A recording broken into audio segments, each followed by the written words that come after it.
Hey guys, what's up? How's it going? Hope you are good. So we are now in the depths of winter. It is dark all the time if you are in the northern hemisphere, and there just isn't much daylight about. But that gives us the opportunity to test the newest 360 camera on the block, the Insta360 One X2, to see how well it shoots in low light conditions and in conditions where there's a lot of artificial light. Obviously Christmas, a lot of Christmas lights about. So this video is basically going to be two things. It's going to be testing the One X2 to see how well it shoots in those conditions. We're going to go through a couple of different settings that you can do on the One X2 to get the best quality, and I'll throw in a few hints and tips as well. So yeah, I went out and shot around London shooting some Christmas lights as they're all up and about now. Not as many people out and about, obviously, for obvious reasons, but still they're looking pretty awesome. Let's take a look first at some footage shot in auto mode. That is just the automatic mode that the camera shoots in when you turn it on. So in every clip that I show you, I'm going to show you exactly what settings I used. As we can see here, these are the settings that I'm going to show,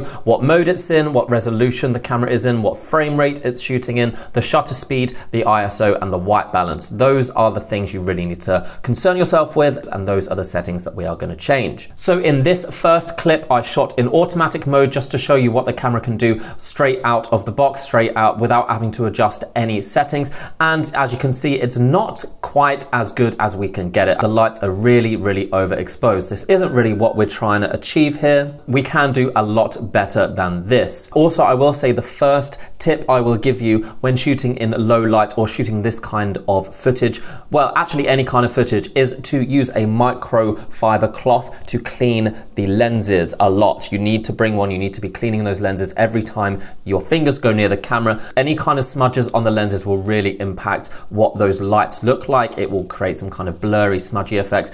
I actually purposely put a thumbprint on the lens when shooting this just to show you what it can do, and it really doesn't mess up that footage. But now let's go into the next clip where I shoot in manual mode. So that is where you can control all of the different settings, the camera settings in the camera. And as you can see here, some things have changed. The resolution and frame rate are the same. It's the maximum that the camera can handle. I'm now shooting in a shutter speed of 1/60th of a second with an ISO of 400 and a white balance of 400. What really makes the difference here is shooting in that faster shutter speed and being able to lower the ISO so that it's not so overexposed. The color in those lights look a lot better, and overall the image just looks more attractive. So there is a big difference there. It definitely is worth shooting in manual mode in lower light conditions, especially in these kind of with Christmas lights or artificial lights, you know, in a city. These kind of settings will make a huge difference. Now, what I will say, guys, is that there is no one setting that will work every single time. It's going to change depending on the scene that you're in, depending on the kind of lights that are there, what color they are, what kind of atmosphere you want to create. So I'm going to go through a few different scenarios here, and I'm going to show you exactly the same way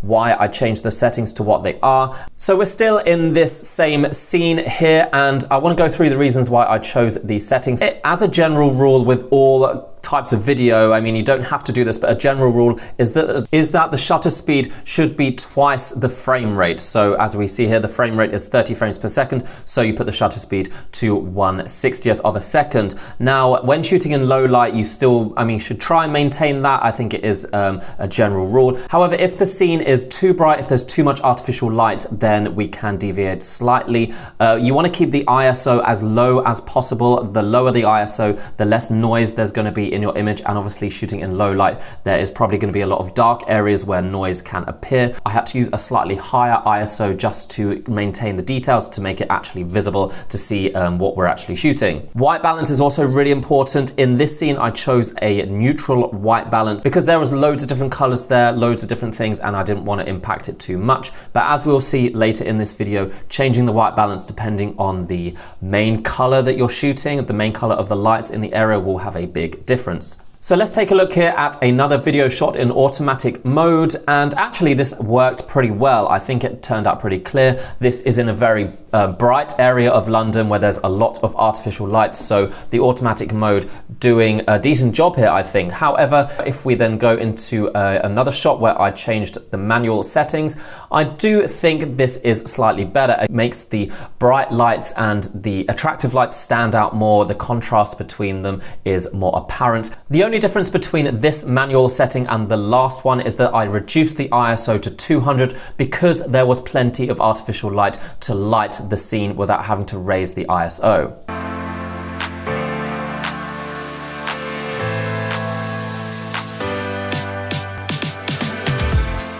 Here's another example, switching from auto to manual, and we can see here that the difference again is quite apparent. Just trying to show you here the difference that it can make, and the settings are really easy to change. It will take you literally a few seconds. If you are completely unsure as to what settings you should use, then you can just copy this. Also, I will say that the One X2 is doing a decent job here of capturing this low light video, or this video in very challenging lighting conditions. It definitely does better than the last version, the One X. Even though the resolution isn't much different, there has definitely been some improvement in the color technology and the stabilization to make sure that it's not too jittery. Now here is a video again shot in a quite unique situation with lots and lots of Christmas lights, lots of artificial lights around, and all of the lights in this area are either white or blue. Now that makes a significant difference to how you should shoot your videos. For me, I personally like to change the white balance in these situations to be cooler, so I chose a white balance of 2700, and basically what that means is that it makes everything kind of look a bit more blue. Making that white balance cooler will really create quite a dramatic effect, and I think it works really well.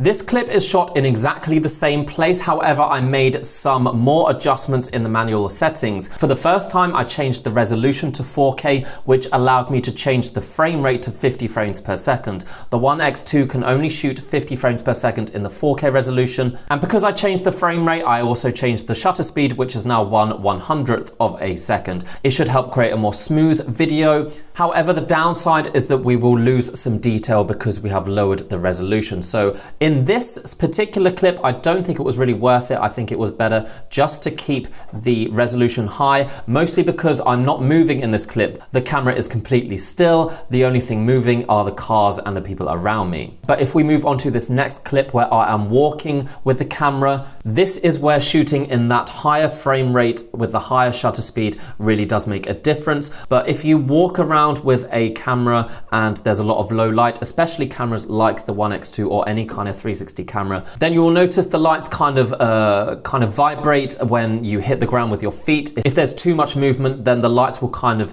shimmer or vibrate or shake, and it won't look particularly good. Shooting in 50 frames per second nearly eliminates that. It makes everything look a lot smoother even when you're moving, especially in low light situations where you can get that effect where even the slightest bit of movement can really shake the lights and just make it look very unprofessional. But using that higher frame rate is worth it in these situations where you're moving with the camera.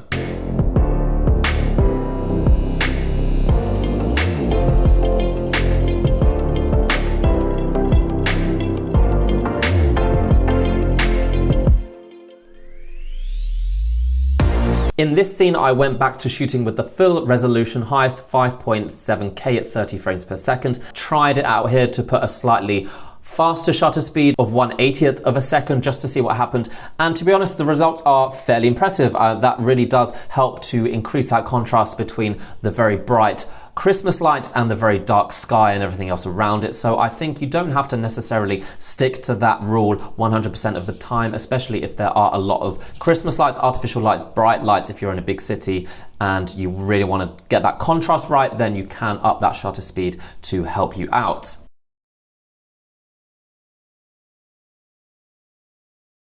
So as we move on here to a completely different scene, this is a completely different color. All of the lights around here were very yellow. It's a completely different scenario, so it calls for completely different settings. Once again, sticking with the highest resolution and frame rate, but getting the shutter speed back down because there was a lot of light around. We don't really need to raise the shutter speed too much. The main thing that I changed here is the white balance. I made the white balance warmer because the colors around me were already quite warm. Highlight that, you want to accentuate that because it makes the video look a lot more dynamic. So you just keep an eye out of what type of lights you are shooting, what the main colors are, and change the white balance accordingly.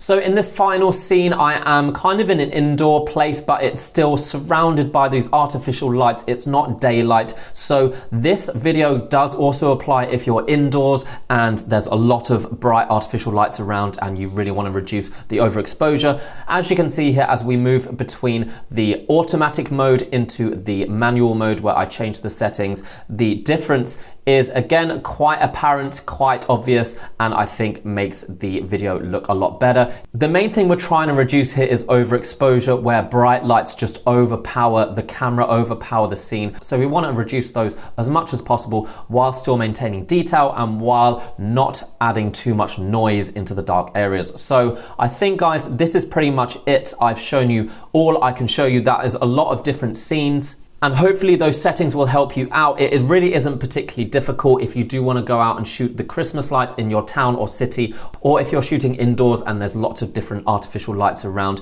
you really should be using the manual mode. Anyone who has experience with photography or videos will already know most of this. I should also mention, if you are shooting photos in these scenarios, in these kind of scenes, then pretty much the same thing applies. You do have a little bit more control with photos. You can play around with the settings a bit more. Also, the One X2 has an awesome mode for photos called Pure Shot. Here is what it looks like. It is literally an automatic HDR stacker, which basically stacks different exposures together. It does it all automatically and it works really well in these kind of environments. So this Pure Shot mode, you don't have to do any editing, you don't have to change any settings. So yeah, overall, I'm really impressed with what the One X2 can do when shooting in these low light situations. I think the footage I shot here, I didn't really have to try that hard. I just attach it to a stick, change some settings every now and then, and walked around. Literally none of this has been edited. None of it has been like color corrected. I have not fooled around with it. It's literally just straight out of the camera. Overall, pretty good. You could also make some adjustments with color correcting. You can do that in the app. You can do that in Premiere Pro, and you'd be able to get even better quality.